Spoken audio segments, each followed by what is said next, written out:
கொழும்பிலிருந்து கட்டுநாயக்க விமான நிலையத்திற்கு சென்று கொண்டிருந்த வாகனம் ஒன்று விபத்துக்குள்ளானதில் இளம்பெண் ஒருவர் உயிரிழந்ததுடன் 8 பேர் காயமடைந்துள்ளனர். கோர விபத்து காரணமாக திருமணத்திற்கு தயாராக இருந்த 2 பெண்களில் ஒருவர் உயிரிழந்ததுடன் மற்றொருவர் ஆபத்தான நிலையில் உள்ளதாக போலீசார் தெரிவித்துள்ளனர்.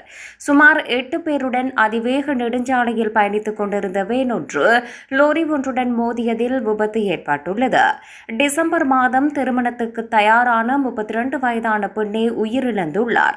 மேலும் 7 பேர் காயங்களுடன் மருத்துவமனையில் அனுமதிக்கப்பட்டுள்ளனர். காயமடைந்தவர்களில் 3 சிறுவர்களும் அடங்குகின்றனர். அனைவரும் கொழும்பு வைத்தியசாலையில் அனுமதிக்கப்பட்டுள்ளனர். திருமணத்திற்காக வெளிநாட்டிலிருந்து வரும் மாப்பிள்ளையை அழைப்பதற்காக விமான நிலையத்திற்கு சென்று கொண்டிருந்த போது இந்த கோர சம்பவம் சம்பவித்துள்ளது. விபத்தில் உயிரிழந்த பெண் வேனின் முன் இடது இருக்கையில் அமர்ந்திருந்ததாகவும் அவரை திருமணம் செய்யவுள்ள இளைஞனே வேனின் சாரதியாக செயற்பட்டதாகவும் தெரிய வந்துள்ளது. விபத்தில் வேன் கடுமையாக சேதமடைந்ததாகவும் லொரியின் பின்புற வலது பக்கம் சிறிய சேதத்தை சந்தித்ததாகவும் போலீசார் தெரிவித்துள்ளனர்.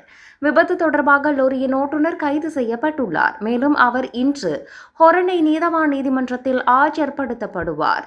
வேனின் சாரதி தூங்கிவிட்டதால் இந்த விபத்து நிகழ்ந்திருக்கலாம் என போலீசார் சந்தேகிக்கின்றனர்.